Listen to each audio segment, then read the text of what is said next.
So my project this month is to remake the belt for my existing Final Fantasy costume. I've had this costume for a while, but I found the belt doesn't fit properly, so I'll be remaking it for you guys in this video. Instead of making a pattern, I'm using the old belt for shape and modifying it as I go. The belt is longer than the piece of foam I'm using, so I'm using duct tape to put the two pieces together for the desired length. I cut it out and add raised detail or trim with peel and stick foam. I like to use foam as a base in most of my projects because it's very flexible and allows for you to shape the entire piece at a later point. When you're finished adding the details with foam, you want to trace the entire piece out onto the larger sheet of Worbla. Usually you want to either do it on the back of the Worbla or you want to invert the foam. I forgot to do this, that's why my piece of Worbla that I cut out is opposite to the actual shape of the belt. So I've had to cut it and put it on in two pieces, which is not a big deal, but it just would be easier if I had done it properly. But I was rushing, so that's my own problem. I start by heating the entire piece of Worbla, and then lining it up on the foam, and then heating the areas of detail so that I can press down the Worbla around the raised points of interest. Usually I have some modeling tools that I use, but I can't find them, so I'm using a spoon here. I usually start in a central area and work my way out across the belt.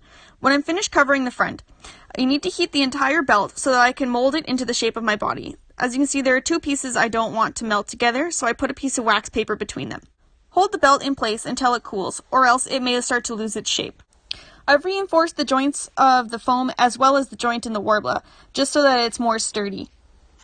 You can cover the inside of the belt with Worbla as well. It will give it a more finished look overall, but I find it makes it a little bit more uncomfortable to wear, and if no one's going to see it, I don't really care. I've used pre-made vinyl straps from a fabric store to make the suspender part of the belt.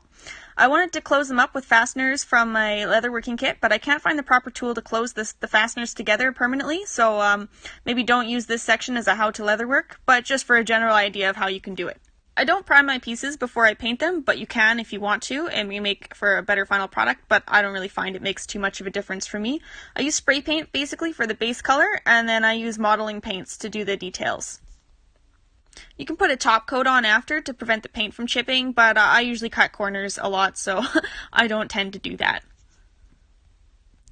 I used some more of the fasteners for my leatherworking kit to add some more of the details on the belt, and I plan on using some snaps, also from the leatherworking kit, to be able to put the belt on and off, but since I don't have the proper tool to close them, I haven't done this yet, and I'll do this at a later date. And that's it. Thank you for watching my video, guys. If you're watching us on Patreon, thank you again for your support. Special thanks to Victor Smith for sponsoring this video. And if you're watching us on YouTube, be sure to like and subscribe. That way we can keep bringing you more videos like this in the future. Thank you, everyone. Enjoy.